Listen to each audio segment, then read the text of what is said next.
자, 오늘 이 본문은 짧은 구절이지만 우리의 신앙의 단계를 잘 소개해 주고 있습니다. 바울이 아주 비유를 들었던 거죠. 여기 보면 우리 신앙에 뿌리가 있고 또 그 뿌리가 자라나는 것과 열매를 맺는 한 폭의 그림을 이 구절에서 우리에게 보여주고 있습니다.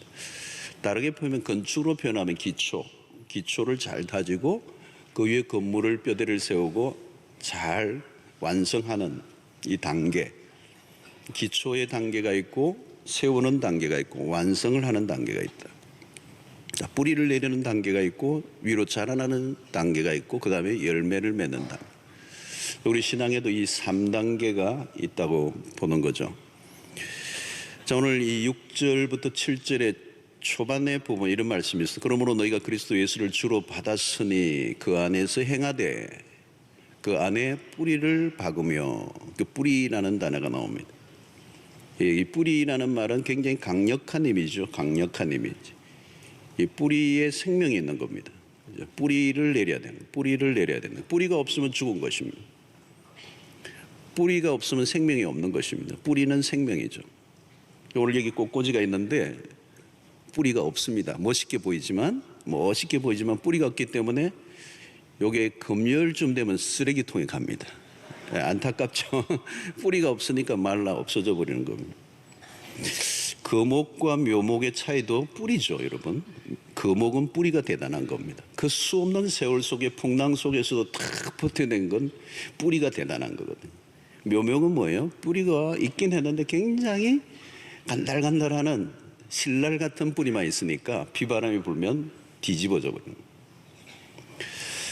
지금 호주에 어마어마한 산불이 이제 번지고 있습니다. 아마 대한민국만큼 지금 탔다고 그래요. 굉장히 안타까운 일인데요. 제가 시드니 있을 때도 보면 자주 부시파이어가 일어납니다.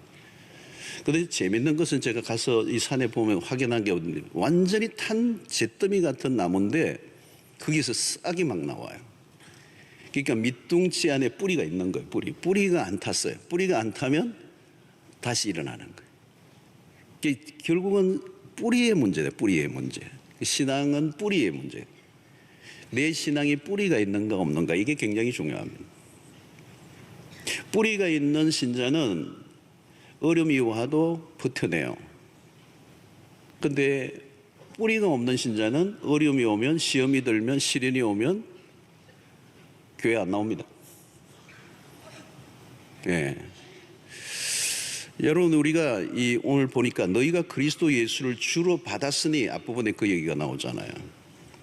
이 그리스도와 확실한 관계를 맺었는가, 이 부분입니다.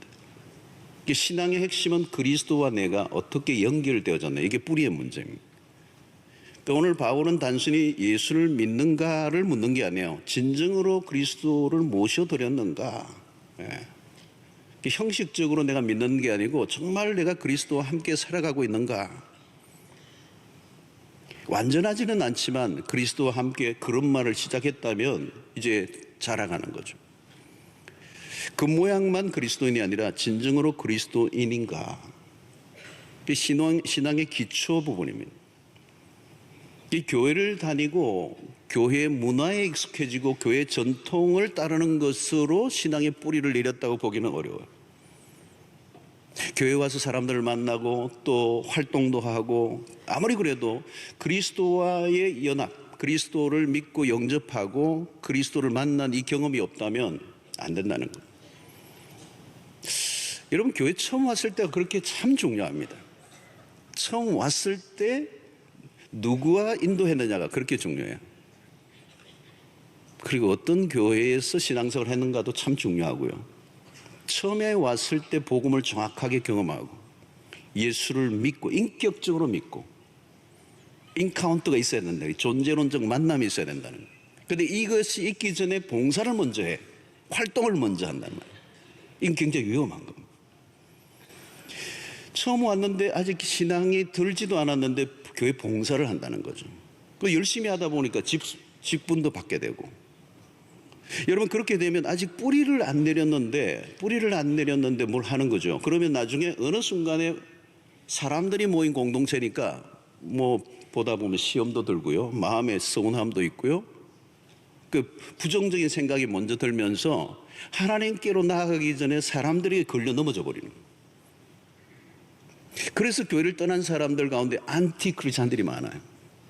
이 안티가 그냥 안티가 생긴 게 아니고 교회 안에서 예수를 만나기 전에 어떤 활동과 프로그램과 교회 문화에 접하면서 복음을 받아들이지 경험한 적이 없던 사람들이 교회 안에서 활동하다가 시험 들어서 나간 사람들이에요.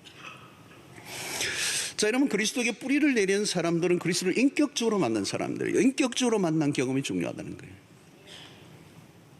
예수를 어떻게 만나느냐, 희미한 달밤에 헷갈리게 만난 게 아니고 정말 제대로 만나요. 제대로 만나요. 그리스도의 십자가와 부활의 복음을 정확하게 경험하는. 그래서 그리스도를 만나서 그리스도와 접붙여지는 경험이 있어야 된다는 거죠. 복음이 없으면 내 삶의 변화가 일어나지 않는다는 거죠. 그래서 여러분, 익숙해지는 것과 성숙은 다르다는 거예요. 익숙해지는 것은 신앙이 아니고 활동이고 의식적인 어떤 활동이지 신앙이 아니라는 거예요. 여러분, 뿌리가 없는데 물을 부으면 어떻게 됐어요? 뿌리가 없는데 나무를 심었다고 생각하는데 나무 밑에 뿌리가 없어요. 근데 물을 계속 부으면 어떻게 되죠? 자라는 게 아니고 썩게 되는 것입니다. 성경 공부를 많이 한다고 변화되는 게 아니고요. 먼저 그리스도를 믿는 경험, 예수 그리스도를 만나고 인격적으로 만나는 이 경험이 내 삶을 변화시키는 것입니다. 자, 그러므로 여러분, 그리스도와의 관계를 맺기도 전에 교회 봉사와 활동에 참여시키는 것도 문제고 하려고 하는 것도 문제예요. 그건 자제시켜야 되는 거예요. 먼저 당신이 그리스도를 만나고 자라는 생명의 관계, 이 뿌리를 내리는 관계, 이게 중요하다는 것입니다. 자, 그러므로 오늘 여기서 바울이 얘기하는 것은 우리가 뿌리를 어디에 내려야 되느냐? 그럼 그 뿌리는 그리스도라는 그리스도와 연결되어야 됩니다. 그 다음에 다른 것은 다 자동적으로 이루어진다는 거예요. 그러므로 그리스도인들에게 매우 중요한 것은 첫 단계는 그리스도에게 시선을 집중하는 거예요. 여러분, 신앙생활을 하다 보면 산만해져 그리스도가 아닌 것에 자꾸 흘러가기가 쉽단 말이죠. 초대교회도 그런 일들이 많이 일어났어요. 성령이 뜨겁게 역사하시고 구원의 역사가 일어나지만 나중에는 구제하는 문제 때문에 막 교회가 어려움을 겪었어요. 사도들이 나중에 정신이 번쩍 들어서 마침내 본질로 돌아가고자 결단을 한 거죠. 우리가 이 일을 하는 게 아니라 본질로 돌아가야 된다. 골로새 교회 안에 일어난 상황 속에서 오늘 이 본문이 나왔는데요. 2장 8절을 보면 이런 말씀이 있습니다. 누가 철학과 헛된 속임수로 너희를 사로잡을까 주의하라. 이것은 사람의 전통과 세상의 초등 학문을 따르며 그리스도를 따름이 아니니라. 골로새 교회 안에 영지주의자들이라는 사람들이나 영지주의, 육체를 악하게 보고 천하게 보고 이런 지식적인 것들을 추구했던 사람들이 있었어요. 영지주의자들이 있었어요. 굉장히 2000년 기독교 역사 속에 이 이단은 없어지지 않아요. 모든 영역 속에 들어가 있습니다. 이 초대교회 대표적인 이단이죠. 신비주의적인 그 당시 금욕주의자들이 일어나고 교회를 어렵게 하는 일들이 많았습니다. 또 모세의 율법을 강조하며 유대주의로 흐르는 자들도 일어났습니다. 여러분, 1세기의 교회는 신학이 아직도 신학과 교리가 체계화되지 않았던 때였습니다. 자칫하면 교회가 혼란에 빠질 위험성을 늘 가지고 있었던 것이죠. 여러분, 시대마다 이슈들이 떠오릅니다. 오늘날도 마찬가지죠. 예를 들면 종말론이라는 것들이 한때 온 세상을 흔들어 놓았습니다. 여러분, 우리가 기억해야 할 것은 종말론도 중요하지만 무엇보다도 교회는 언제나 관심과 초점은 그리스도여야 한다는 거예요. 그리스도보다 더 강조되는 것이 있으면 길을 잃어버린다는 거예요. 교회는 역사 속에 다양한 이슈들로 인하여 몸살을 알아왔어요. 그래서 바울은 이것을 강조하는 거죠. 골로새 2장 3절로 4절입니다. 그 안에는 어디예요? 그리스도예요. 그리스도 안에는 지혜와 지식의 모든 보화가 감추어져 있느니라. 내가 이것을 말하면 아무도 교모한 말로 너희를 속이지 못하게 하려 함이라. 그러니까 그리스도가 아닌 것에 빠져들지 말라는 거예요. 항상 무엇을 바라보고 쫓고 있는가를 점검하라는 것입니다. 여러분, 우리가 쫓아야 할 유일한 대상은 그리스도이십니다. 교회가 그리스도가 아닌 다른 것에 더 열심을 낼 때 위험합니다. 예를 들면 구제하는 게 중요하지만 본질적인 것은 아니에요. 본질은 아니에요. 어떤 교회는 교회 안에 카페를 열고 말고에 대해서 씨름하다가 싸우는 교회가 있어요. 본질이 아니죠, 여러분. 항상 핵심적인 본질을 붙들어야 합니다. 그래서 교회사 속에 매우 중요한 라틴어가 있습니다. 아드 폰테스라는 단어. 아드 폰테스. 한번 따라해 봅시다. 굉장히 있는 듯한 보이는 말이에요. 아드 폰테스. 본질로 돌아가자는 거예요. 다른 말로 표현하면 원천으로 돌아가자. 원천과 본질은 무엇일까요? 예수 그리스도. 우리의 신앙이 어디에 놓여 있는지를 보라는 것입니다. 그리스도를 놓치면 수많은 이슈들이 일어나게 되어 있습니다. 신앙은 혼란 속에 빠진다는 거예요. 오늘 6절을 보십시오. 그러므로 너희가 그리스도 예수를 주로 받았으니 그 안에서 행하되. 예수 그리스도를 주로 받았다는 거예요. 주는 누구예요? 주는 오직 한 분밖에 없어요. 충성하고 따라야 할 분은 오직 그리스도밖에 없다는 거예요. 그리스도가 여럿이 될 수가 없어요. 그리스도에게 뿌리를 내리지 않으면 다른 뿌리들이 밀고 들어와 영향을 미친다는 거예요. 오늘날 우리는 다원주의라고 합니다. 다원주의. 우리 많이 들었잖아요. 다원주의. 이 원이라는 단어가 뿌리라는 단어예요. 다원이란 말이고 뿌리가 여러 개 있다는 거예요. 하나님에게 가는 길도 다양한 길이 있다. 이 다원주의가 오늘 이 기승을 부리고 있죠, 여러분. 뿌리가 여러 개 있다는 거죠. 근데 여러분, 우리는 바울은 지금 우리에게 뭐라면 뿌리는 오직 하나다.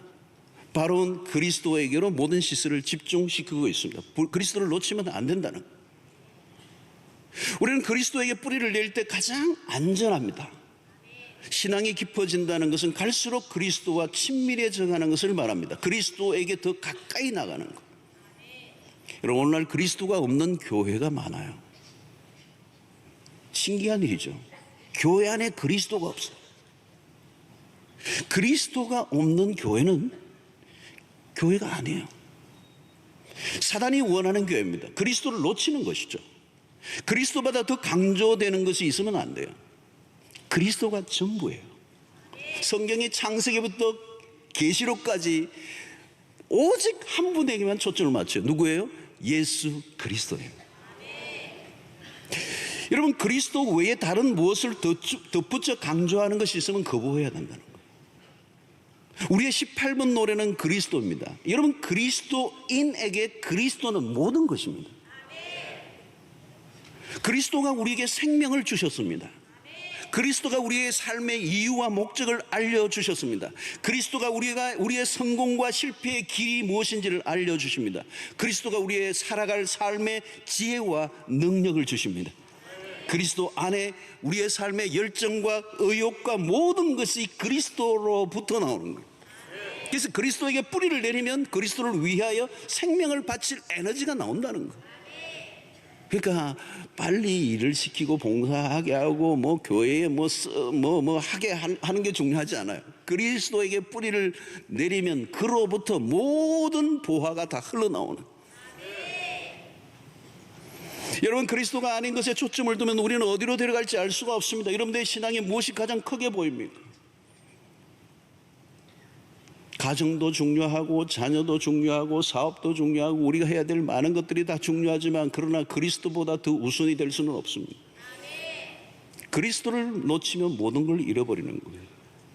사랑하는 성도 여러분, 세상의 모든 것은 변해요. 모든 건 변해요. 안 변하는 거 없어요. 변하지 않는 것, 영원한 것은 오직 예수 그리스도입니다. 사랑하는 성도들, 2020년 동안 여러분들의 시선이 오직 그리스도에게 집중할 수 있게 되기를 축원합니다. 믿음의 주요 또 온전케 하시는 예수 그리스도를 바라볼 수 있게 되기를 축원합니다. 그리스도만이 우리의 길이요 진리요 생명이십니다. 자, 오늘 두 번째 매우 중요한 것은 세움을 받아라고 하는 이 대목이에요. 자, 뿌리는 나무의 이미지라면 세움을 받는 것은 건물의 이미지에 좀 더 가까워지는데요, 건물이 세워져 가는 것을 보게 됩니다. 자, 이러면 벽돌이 그냥 많이 있다고 되는 게 아니라 벽돌을 쌓아서 집을 만들어 가야 되는 거예요. 이게 우리의 신앙의 핵심 중에 매우 중요한 겁니다. 뿌리가 밑으로 내려가야 할 뿐만 아니라 나무가 위로 올라가야 돼요. 자, 그런데 이 뿌리가 깊어질 뿐만 아니라 나무가 자라가야 되는데 이 나무가 잘 뻗어가야 되는 거예요. 나무가지가 지 마음대로 가가지고는 열매를 맺을 수가 없으니까 농부가 가지를 치죠. 그래서 요한복음 15장 2절을 보면 무릇 내게 붙어 있어 열매를 맺지 아니하는 가지는 아버지께서 그것을 제거해 버리시고 무릇 열매 맺는 가지는 그 열매를 맺게 하려 하여 그것을 깨끗하게 하시느니라 그랬어요. 여기 깨끗하게 하시느니라라고 하는 카다이로라고 하는 동사인데요, 이 카타르시스, 우리가 많이 들었던 카타르시스라고 하는 그 말의 어원입니다. 카타르시스 여러분들 잘 아시죠? 우리의 감정을 순화하고 정화한다라고 하는 그런 뜻이 카타르시스라는 거예요. 이 깨끗하게 한다, 이 씻는다라는 말이지만 사실은 가지치기를 하는 겁니다. 우리에 있는 죄성과 욕망이 항상 요동을 치고 있기 때문에 늘 정화 작업을 해야 된다는 거예요. 그대로 두면 열매를 맺기 어렵기 때문에 농부가 전지 가위를 들고 과감하게 잘라버리는 거예요. 그 자르는 행위는 나무에 있어서는 굉장히 상처가 되겠죠. 바로 이제 이 부분이 성장, 나무가 제대로 자라가는데 매우 중요한 행위라는 겁니다. 가지를 치는 작업을. 자, 여러분, 오늘 우리의 신앙이 자라가지 않으면 우리가 하고 있는 모든 일들을 어설플 수밖에 없습니다. 아까도 얘기했지만 신앙이 아직도 자라지 않은 사람이 봉사를 하면 그 봉사하는 게 봉사가 되지가 않고요, 오히려 더 복잡하게 만드는 겁니다. 그래서 교회는 두 종류가 있다고 그러죠. 한 사람은 일꾼, 그 다음에는 일감. 어마어마한 차이죠. 그래서 우리가 성숙해야 된다는 겁니다. 자라가야 한다는 겁니다. 자라가야 한다. 자, 그런데 우리가 자라가려고 하면 그냥 자라가는 것이 아니고 자라가는데 필요한 도구가 필요한데, 하나님 우리를 성장시키기 위해서 필요한 도구를 사용하는데 그게 뭐냐? 이 전지인데 우리에게 적용하면 고난을 사용하신다는 거예요. 여러분, 그리스도인에게 고난은 불가피합니다. 우리의 삶에 찾아오는 고난이 있고 그 고난이 우리의 삶을 힘들게 하지만 그 고난을 하나님이 사용하셔서 우리를 바르게 자라도록 이끌어 주신다. 자, 히브리서 5장 8절로 9절에 굉장히 중요한 말씀이 나옵니다. 그가 아들이시면서도, 하나님의 아들이시죠. 그가 아들이시면서도 받으신 고난으로 순종함을 배워서 온전하게 되셨은즉 자기에게 순종하는 모든 자에게 영원한 구원의 근원이 되시고. 이 굉장히 귀중한 말씀이에요. 하나님의 아들이신데도 불구하고 받으신 고난으로 순종함을 배워서 온전하게 되었다. 하나님의 아들이시고 예수 그리스도임에도 불구하고 그 고난을 통해서 순종을 배웠다는 거예요. 그리고 그것을 통해 온전하게 되었다는 거예요. 그럼 우리는 어떻게 했습니까? 여러분, 하나님은 고난을 통하여 우리를 더 온전한 길로 인도하신다는 거예요.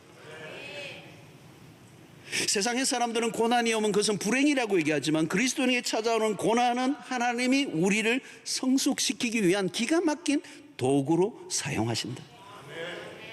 야고보 1장 2절로 4절의 말씀이죠. 내 형제들아, 너희가 여러 가지 시험을 당하거든 온전히 기쁘게 여기라. 이는 너희 믿음의 시련이 인내를 만들어내는 줄 너희가 알미라. 인내를 온전히 이루라. 이는 너희로 온전하고 구비하여 조금도 부족함이 없게 하려 함이라 그랬어요. 여러분, 믿음이 시련의 과정을 거칩니다. 시련을 통하여 우리는 더 완전한 모습으로 나아간다는 겁니다. 고난은 성숙에 이르는 매우 중요한 요소입니다. 고난을 통하여 우리를 다듬으세요. 우리 안에 있는 불필요한 모든 것들을 제거하시고 우리를 순전하게 하시고 우리를 깨끗하게 하시고.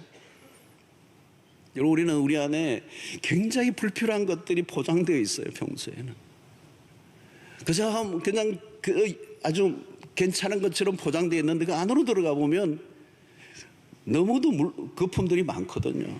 제거해야 될 것들이, 불순물들이 많단 말이죠. 자, 그것을 제거하지 않으면 우리가 온전한 하나님의 사람으로 드러날 수가 없어요. 여러분, 신앙이 자라간다는 것은 결국은 그리스도를 닮는 것입니다. 그리스도를 닮는 게 성숙이에요. 그럼 무엇이 그리스도를 닮는 것인가? 성숙의 과정에서 매우 중요한 것은 그리스도를 닮는 것 안에 핵심적인 요소가 그리스도의 성품의 대표적인 성품인데 온유와 겸손입니다. 많은 것이 있지만 그 가운데 겸손입니다. 겸손. 근데 이 겸손이 저절로 이루어지지 않아요. 자, 여러분, 그리스도의 핵심적인 성품이 두 가지인데 온유와 겸손입니다. 자, 마태복음 11장 28절로 29절 우리 함께 다 같이 읽어보겠습니다. 시작. 수고하고 무거운 짐진 자들아 다 내게로 오라. 내가 너희를 쉬게 하리라. 나는 마음이 온유하고 겸손하니 나의 멍에를 메고 내게 배우라. 그리하면 너희 마음이 쉼을 얻으리라. 자, 여기서 두 가지 핵심적인 겁니다. 온유와 겸손. 세상에 결코 흉내낼 수 없는 성품입니다. 자, 그리스도의 모습 속에서 우리가 본받아야 될 핵심적인 것 하나가 뭐냐면 성숙에 이르는 매우 중요한 하나의 기준이 있는데 그게 겸손이라고 하는 것입니다. 자, 빌립보서 2장 5절로 8절의 말씀입니다. 우리 다 같이 읽어보겠습니다. 시작. 너희 안에 이 마음을 품으라. 곧 그리스도 예수의 마음이니 그는 근본 하나님의 본체시나 하나님과 동등됨을 취할 것으로 여기지 아니하시고 오히려 자기를 비워 종의 형체를 가지사 사람들과 같이 되셨고 사람의 모양으로 나타나사 자기를 낮추시고 죽기까지 복종하셨으니 곧 십자가에 죽으십니다. 자, 여러분, 이 구절은 그리스도의 삶을, 일생을 가장 잘 묘사한 것입니다. 그리스도가 누구인가? 우리가 그리스도를 닮는다고 할 때 그리스도가 누구인가라고 하는 질문에 이 구절은 매우 중요한 답을 해주고 있어요. 그리스도는 누구이신가?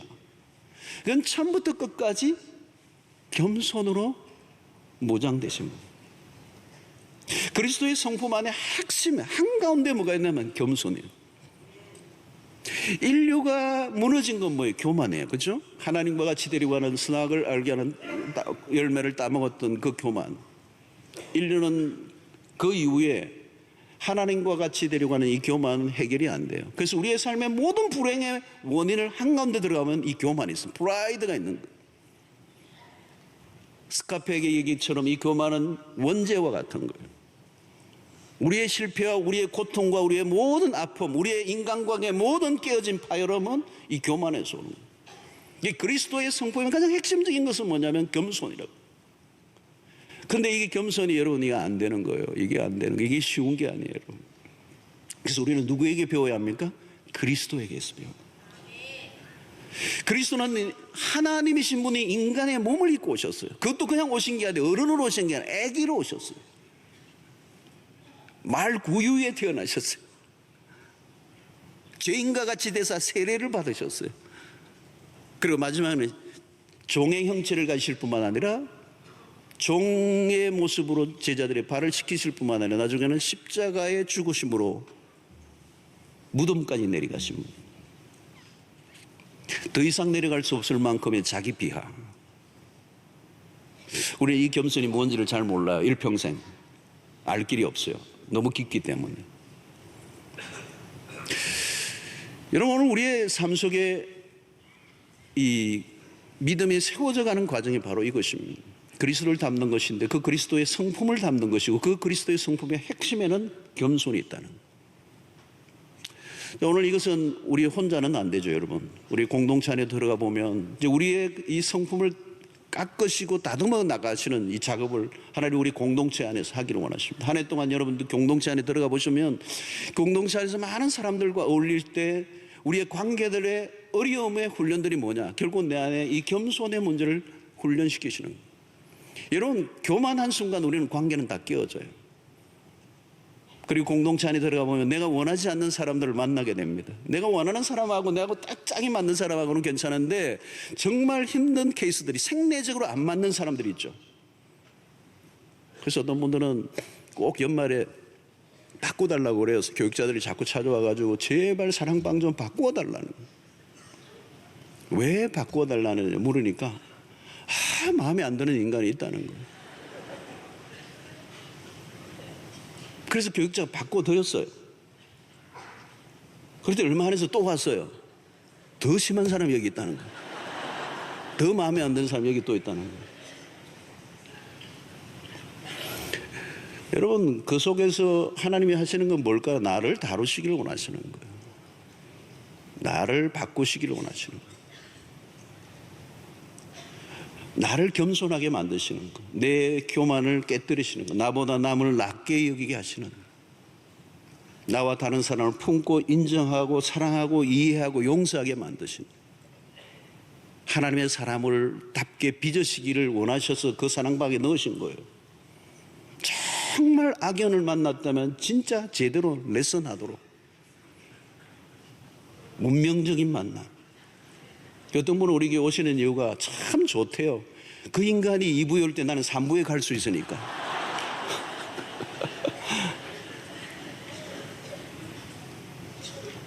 여러분, 성숙의 길은 낮아지는 거예요.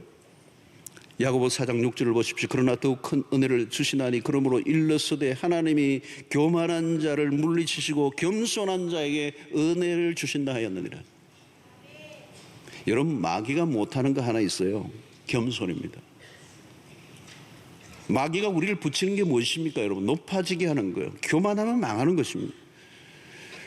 바울에게 왜 약함을 허락하셨습니까? 그렇게 기도해도 응답되지 않는 이유는 뭘까요? 약할 때 강함이라. 그러지 않으면 너가 자고해서 넘어지니까. 부족해서 쓰임받지 못하는 사람은 없습니다. 교만해서 버림을 당하는. 인류 최초부터 마귀가 흔들리고 한 것은 교만이에요.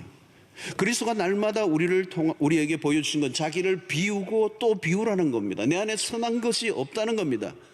여러분, 2020년 한 해 동안 올라가고자, 높아지고자 하는 유혹과 싸우시고, 우리의 목표는 올라가는 것이 아니라 내려가는 것이고, 고난을 통하여, 인간관계를 통하여 나를 낮추시고자 하시는 하나님의 뜻이 있다면 그것을 기꺼이 받아들이시고, 모든 사건과 일들 속에 자신을 깎고 더 다듬어 더 겸손하게 하나님 앞에 그리스도를 닮은 모습이 될 때 하나님께서 쓰시는 하나님의 귀한 도구가 될 줄로 믿습니다.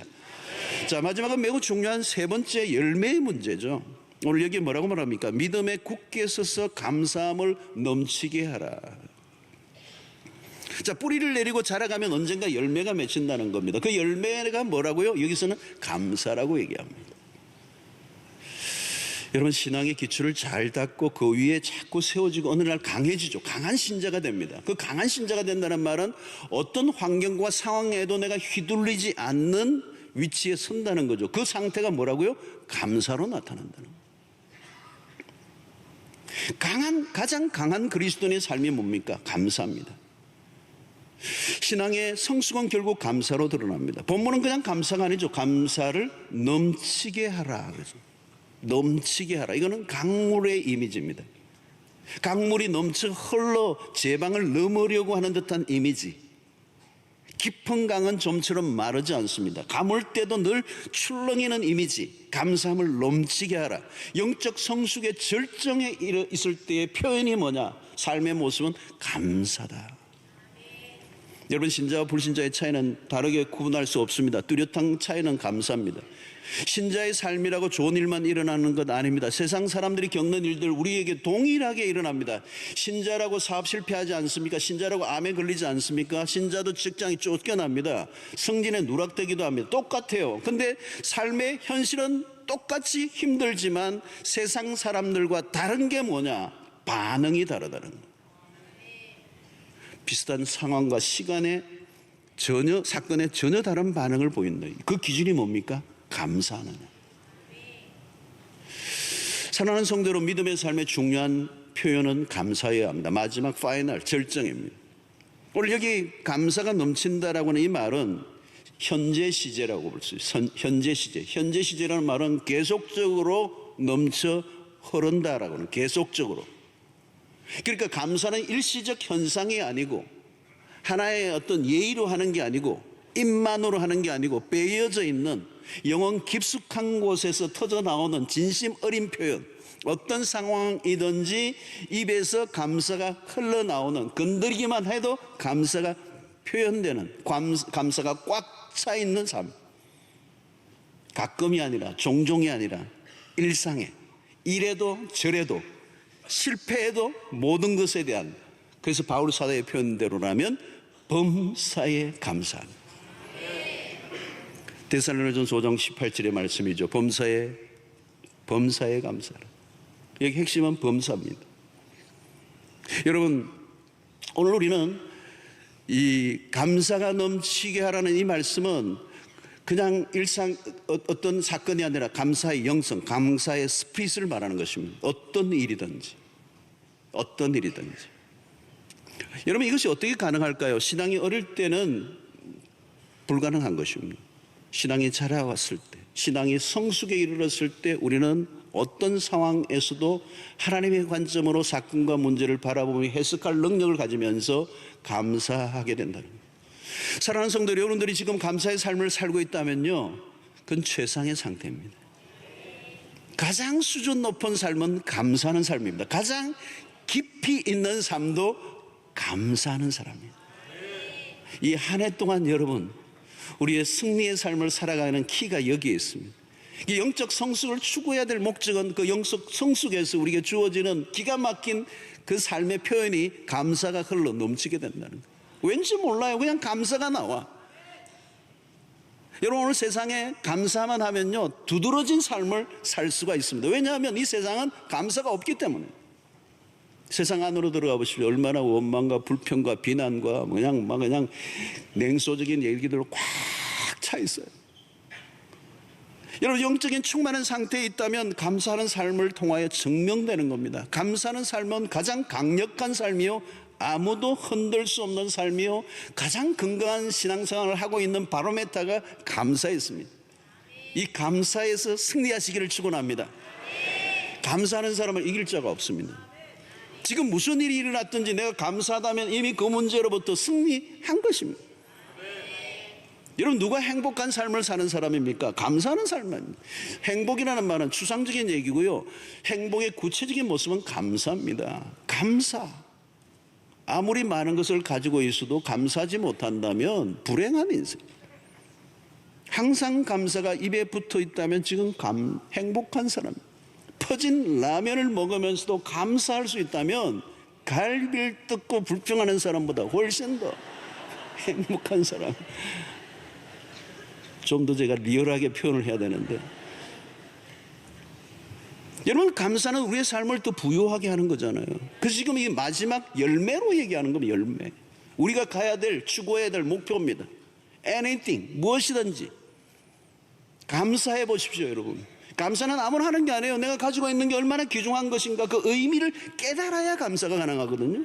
이게 영적인 굉장한 수준의 클라이막스에 도달한 우리의 삶의 목표예요. 여러분, 남편과 아내에 대해서도 여러분 감사해 보십시오. 이 아내를 주신 하나님께 감사합니다 하는 순간 아내의 얼굴은 꽃이 피어나고 그리고 아름답게 보이게 돼요.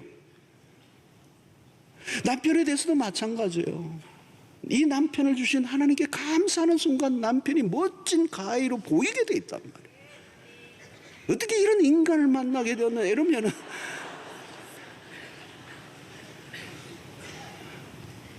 여러분, 감사가 줄면요, 삶이 불행해지는 겁니다. 모든 게 불만스러워지는 거예요. 여러분, 하나님은 감사하는 자에게 더 많은 걸 주시기를 원하세요. 자녀들도 그렇잖아요. 뭘 주면 그런 애들이 있어요. 감사합니다 하는 애들이 있어요. 진짜 다 주고 싶은 거잖아요.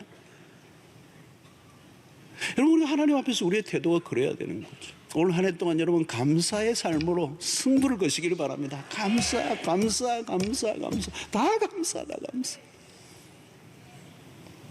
여러분, 우리가 하나님으로부터 받은 게 얼마나 많습니까? 한 해 여러분 뭐가 더 주셔야 내가 하나님 이것 주시고 이것 주셔야 내가 행복할 것 같다고 생각하면요, 불행합니다. 이미 주신 것이 무엇인가를 바라보시고 주신 복을 세어 보아라 찬송에도 있잖아요. 여러분, 하나하나 여러분 살펴보세요. 다 하나님이 주신 복입니다.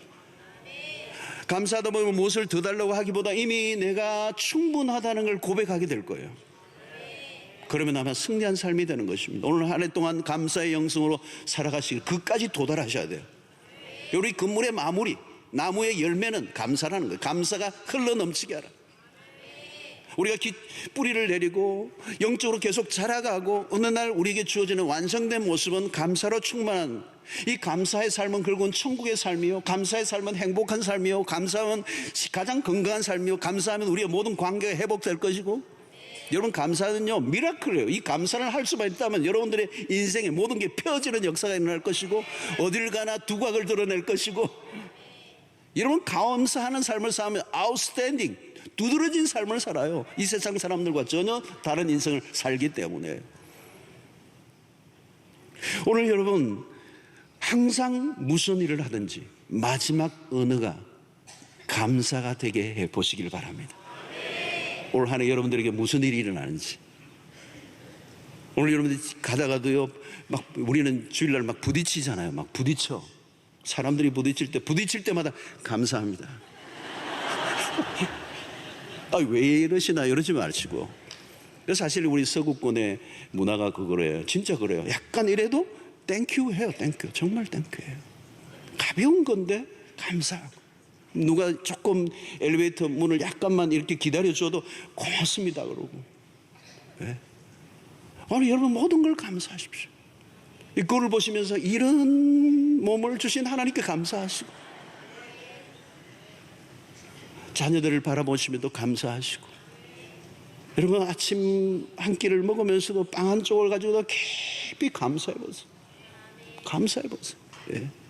어떤 것이든 우리의 삶을 감사로 표현해낼 수만 있다면 그를 당할 자가 없어. 그런데 그것은 그냥 일어나는 것이 아니라 신앙의 절정에서 일어나는 것이죠. 여러분, 신앙이 올 한 해 성숙에 이르렀어.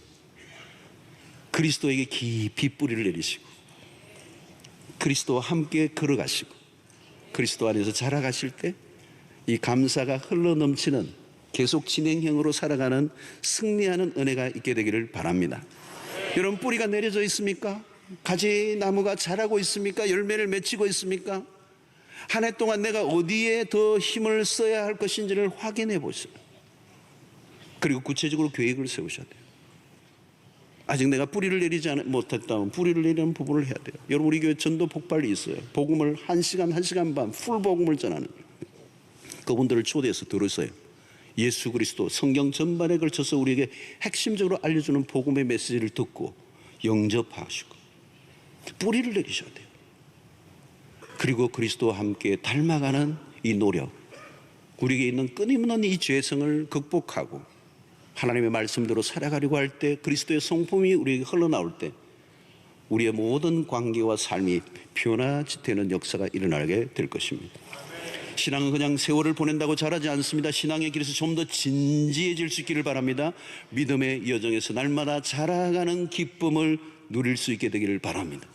그리스도 안에서 기초를 든든히 하시고, 그리스도를 닮아가시고, 그리스도의 성품이 우리의 삶에 드러나 그 마지막은 감사로 열매를 맺는 여러분들의 삶이 되시기를, 2020년 되시기를 주의 이름으로 축원합니다.